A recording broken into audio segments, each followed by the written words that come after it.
Pourquoi les SDF vivent-ils dans la rue? Ah, ça c'est pareil. Peut-être le meilleur moyen de le savoir, c'est de leur poser la question.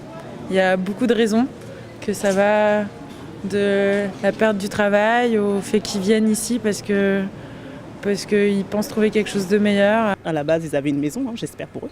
Ils avaient une maison, ils sont allés à l'école, certains et tout. Et comme je dis, c'est des accidents de la vie. Il y en a, ils ont dû quitter peut-être leur famille. Peut-être il y en a, ils ont eu un divorce. Après, tout a été précipité. On ne sait pas, on ne connaît pas la vie des gens. Être SDF, ça veut dire sans domicile fixe. Ça veut dire simplement ne pas avoir de domicile. Ça veut dire ne plus avoir pratiquement de sécurité sociale, sauf à travers les dispositifs sociaux qui existent. Et ça veut dire ne pas avoir d'argent, ça veut dire tout ça, quoi. Et ça empêche tout simplement de vivre. C'est parce qu'il n'y a pas de charge collective de la part de l'État. Alors de temps en temps, il y a des communes qui essayent de réagir le mieux possible. Paris réagit plutôt bien et plutôt un bon exemple, mais les moyens sont forcément limités. C'est pour l'essentiel de la responsabilité de l'État de résoudre ce genre de problème. Et quelque part, ils essayent de se masquer les yeux. À votre avis, est-ce que les SDF mériteraient d'être dehors ? Personne ne mérite d'être dans la rue, personne. Pourquoi ? Enfin, en tout cas, dans nos régions.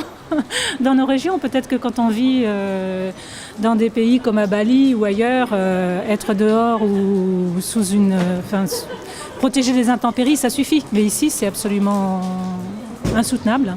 C'est indécent. Voilà.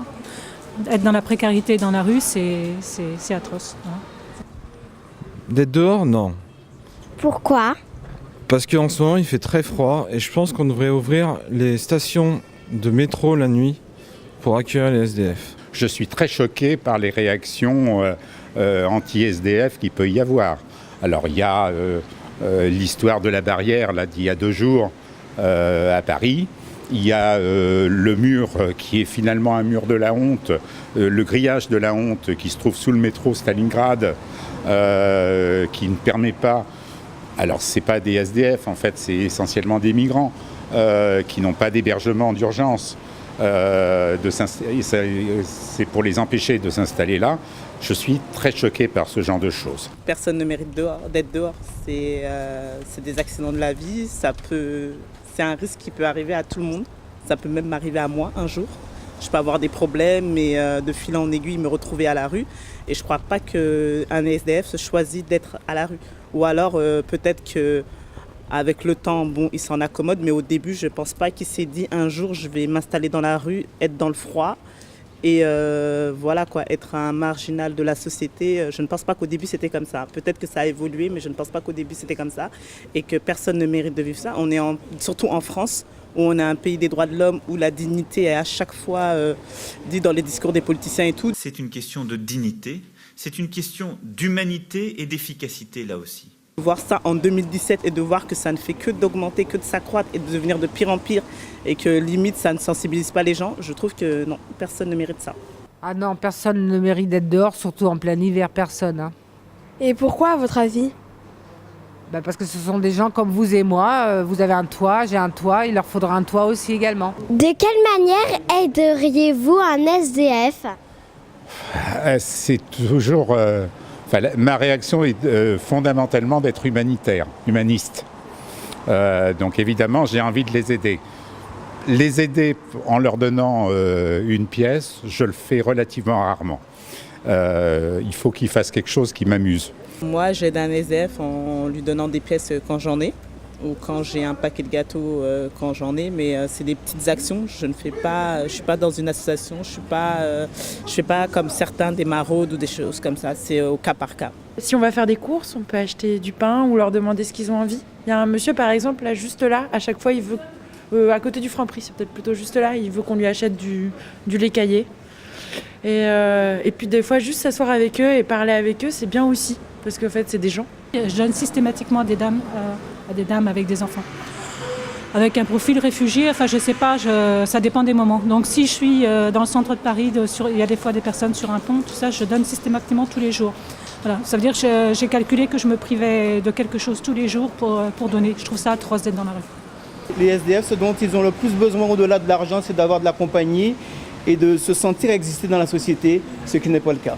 Que feriez-vous à la place d'un SDF? Ça, je ne sais pas du tout, je ne me suis jamais retrouvé dehors. Mais il y a des centres d'accueil, il y a des centres, il y a des foyers, il y a des... Donc il y a différents moyens, parce que j'en connais quelques-uns, il y a différents moyens de sortir de la rue. Eh ben, je me suis souvent posé cette question et je ne sais pas. Je ne peux pas m'imaginer, je ne suis pas à leur place. J'ai la chance et le privilège inouï d'avoir une famille aimante qui a un toit et qui me soutient et qui est avec moi. Et je sais que si un jour j'ai un problème, j'irai habiter dans le minuscule 2 pièces de ma sœur ou avec mes parents. Et du coup, je ne sais pas ce que je ferai à leur place. C'est facile à dire, hein. J'irai taper à toutes les portes, je ferai tout pour me sortir de cette situation. Mais on sait que ce n'est pas si évident, sinon tout le monde le ferait. C'est, je sais pas, à la place d'un SDF, je pense que déjà j'essaierai de trouver du soutien auprès de mes proches. Si j'ai pas de proches, j'essaierai de voir avec toutes les structures qui existent déjà. Mais on sait que c'est blindé, qu'il n'y a pas de place, que c'est de plus en plus compliqué. J'essaierai de me mettre dans les magasins chauds, de trouver un endroit chaud où je puisse vraiment me mettre à l'abri, les stations de métro, les aérations où il y a du chaud, enfin des choses comme ça. Je vais vous dire ce qu'ils font. Parce que en ce moment, comme j'ai des vacances en ce moment, je vais à la médiathèque dans le centre-ville au Halles. D'accord ? Et dans cette médiathèque, comme dans d'autres endroits, il y a des endroits où on peut s'allonger, se reposer, lire, etc.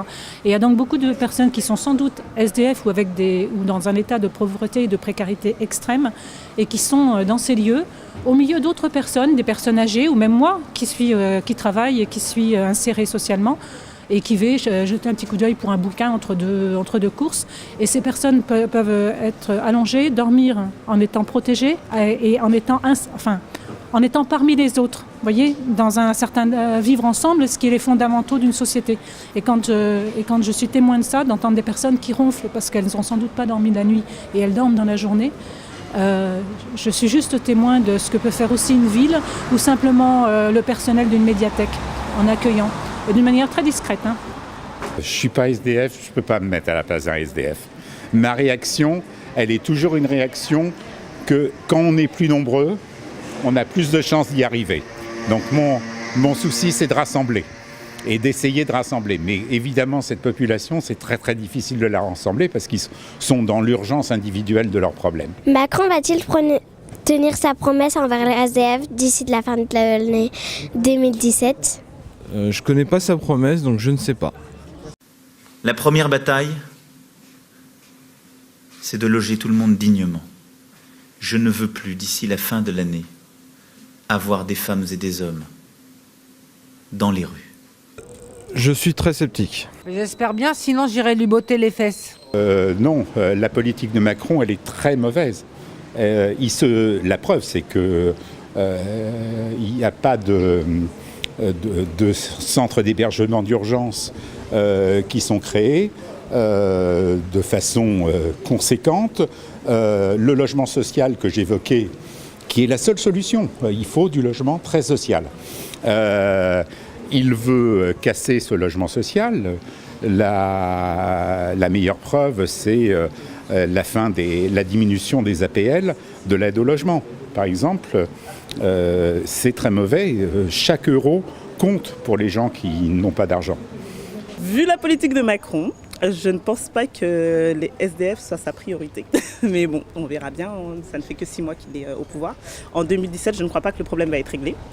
Et ce problème ne sera pas réglé même en 2018 ou 2019 parce qu'il y a plein de choses qui se mélangent. Il y a les SDF, on va dire classiques, on va dire. À cela s'ajoute les problèmes que vous devez connaître, qui est les migrants, tout ce qui est ça et tout. Je pense que ça va aller qu'en empirant.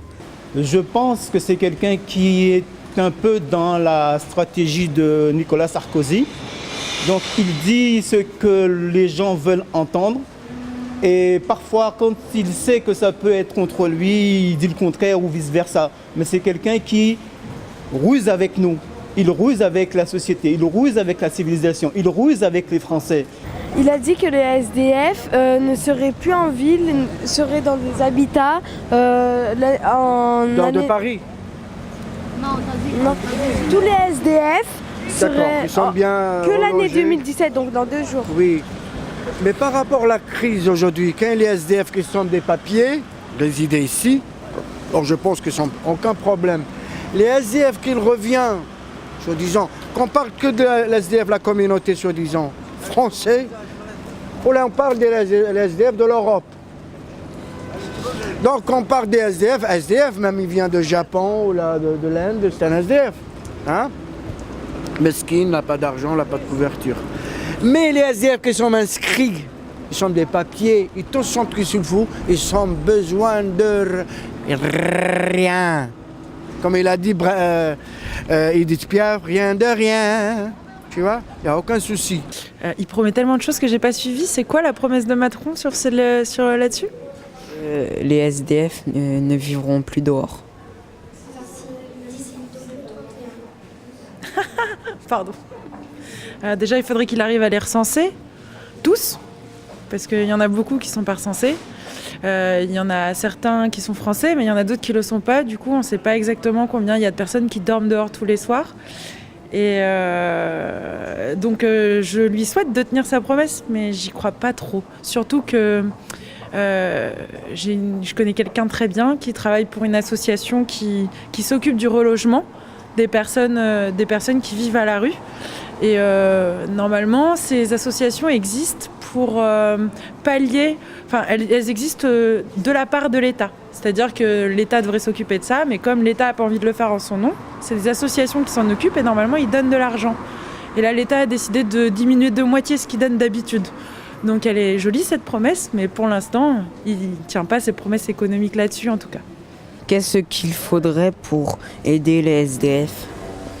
Alors là, peut-être avoir plus de centres, plus d'aide, les accompagner, ne pas se décourager parce que souvent je pense qu'on ne veut pas aider les SDF plus que ça parce qu'on pense qu'ils se complaisent dans cette situation, mais je pense qu'ils se complaisent entre guillemets dans cette situation parce qu'ils ont trop vécu dans la rue. Et ils n'ont pas d'autre solution, ils ne connaissent que ça et ils sont découragés au final. Donc je pense qu'il ne faut pas être deux à être découragés. C'est pas parce qu'eux ils sont découragés qu'ils ne veulent pas certainement des mains tendues qu'il faut que nous on se décourage. Donc peut-être ça, il faudrait sensibiliser plus les gens à l'entraide, essayer d'être plus solidaires aussi. Les SDF, tu sais, sont où? En Palestine, en Irak, en Syrie. C'est ça vraiment les SDF. La France, il faut qu'ils pensent à ça. Ils ne pensent pas les gens qui... Ici en France, tu peux manger à la poubelle. Tu restes en face d'un boulangerie, tu attends à 8 heures, que débarrasser le pain et les sandwichs. Tu l'ouvres, tu trouves le camembert, le fromage, les gâteaux, tout ce qu'il faut. Ça, je te dis, vous êtes en train d'essayer de voir, les poubelles sont pleines de camembert, pleines de joie et de bonheur. Il n'y a pas d'SDF, ma belle, ici. Il y a une association de petite ONG, quelqu'un qui a fait, un homme jeune, qui a fait quelque chose pour que les SDF puissent ne pas avoir à payer, par exemple, pour aller aux toilettes, avec tous les commerçants dans le 10e, dans le 11e et dans je ne sais plus quel arrondissement. Et j'ai trouvé ça extrêmement pragmatique, efficace. Être dehors dans la rue, ça veut dire avoir l'obligation de payer 50 centimes ou 1 euro pour aller faire pipi. Et ça, c'est des choses tout à fait ordinaires. Mais si les commerçants accueillent ou donnent des croissants, enfin des choses pour les enfants, etc., ça simplifie énormément la vie. Voilà. Il y a une étude, je crois que c'était en Angleterre, où il y a une association qui a décidé, au lieu de donner un petit peu à plein de personnes, c'était à Londres, je crois, ils ont décidé de donner pendant une année entière un logement et ou je ne sais plus combien d'argent par mois à un SDF, il faudra regarder, pour voir ce qu'il en faisait. Et en fait, ils ont décidé de tout mettre leurs moyens là-dedans. Et en fait, les premiers tests qu'ils ont fait ont prouvé que ça aidait vraiment les gens à s'en sortir et à reconstruire la vie, que c'était pas une aide ponctuelle, donc c'était quelque chose qui donnait vraiment de l'espoir. Donc je sais pas, c'est peut-être là-dedans. En tout cas, commencer par leur donner un toit et à manger, c'est déjà beaucoup. Pensez-vous qu'il y a de l'égalité en France? Non, il n'y a pas du tout d'inégalité. Il y a des riches d'un côté et la masse de la population quelque part. Il y a un homme politique, il y a des hommes politiques qui utilisent cette formule. Il y a d'une part 1% et il y a les 99% et on fait donc tous toi, moi, tous ceux qui sont là, partie des 99%, et les SDF aussi, alors qu'il y a 1% qui détient un patrimoine d'argent qui est effarant, démesuré. On n'en a même pas idée. Je pense que même si on règle le problème des SDF, il y aura toujours des inégalités en France. Hein. Ça, faut arrêter de se voiler la face. Il y aura des inégalités de toute façon. Il y a les pauvres, les moins pauvres, les riches. Il y aura toujours des inégalités parce qu'on est tous déjà d'origine différente. On a tous des parcours différents. On a tous une vie différente. Et on a tous, par exemple, moi déjà, mes parents, ils sont immigrés du Mali. Ils n'avaient pas les mêmes chances que tout le monde. Moi, je suis là, j'ai plus de chances qu'eux. Déjà, là, il y a un problème, pas d'inégalité, mais bon, moi, j'ai eu une vie plus facile qu'eux. Déjà, rien que dans ma famille, il y a des inégalités. Alors, dans la France entière, il y en aura toujours. Hein. Il y aura toujours de l'inégalité, hein, de toute façon. Il faut pas croire, pas rêver. On ne sera pas tous égaux parce que ça ne marchera jamais. Donc, qu'il y ait des SDF ou pas, il y aura toujours de l'inégalité. Oui, ça, on est dans une société au sens d'une société égalitaire. On a plus d'égalité sur le plan de ce qu'on appelle les classes sociales. Il n'y a pas la disparité qu'il existe dans des pays comme le Brésil, par exemple. J'ai rien contre le Brésil, c'est juste qu'entre les riches, les classes aisées et les classes pauvres, il y a une différence extrême. En Inde aussi, ou en d'autres... Pour ce que je sais, je ne m'aventurerai pas plus sur le plan économique, c'est pas mon domaine. Mais en revanche, en France, on est dans une société qui, depuis plus d'un siècle, prône une certaine forme d'égalité au niveau des classes sociales. Alors évidemment, il y a toujours des inégalités selon ses positions subjectives, mais sur le plan économique et sur le plan politique, on est dans une société égalitaire. Par exemple, vous allez dans les jardins publics, eh bien, quand vous êtes dans un jardin public, vous bénéficiez de la res publique, du bien commun. Voilà, donc tout le monde, même un SDF, profite des fleurs qui poussent ou de la beauté des jardins, et ça c'est gratuit. Enfin, c'est gratuit au sens de la mise à disposition du bien public. La France est un très beau pays. On nous prône souvent l'égalité, liberté, égalité, fraternité, mais c'est beaucoup plus nous donner du rêve en fait, nous faire croire qu'il y a un semblant d'égalité. Mais concrètement, l'égalité, il n'y a pas. Et il y aurait beaucoup d'exemples à prendre. Récemment encore, le cyclone Irma, j'ai vu le décalage entre la façon dont les Français dits dessous sont traités et les Saint-Martinois, d'autres qui avaient la peau noire. On l'a vu encore, il y a plein d'exemples qui nous laissent à montrer qu'en France, l'égalité, c'est plus dans les mots et non pas dans les faits. On parle d'égalité. Moi, la question que je me pose, c'est de l'équité aussi. C'est-à-dire que moi, je suis née avec une famille qui avait de quoi me nourrir et me payer des études. Et il y a des gens, ils naissent sans famille, ou sans de quoi les nourrir, ou sans de quoi les payer les études. On n'a pas tous les mêmes chances au départ dans la vie. Du coup, c'est bien beau qu'on soit égal aux yeux de la société, mais on n'est pas équitable. Et du coup, c'est plutôt là-dessus qu'il faudrait travailler.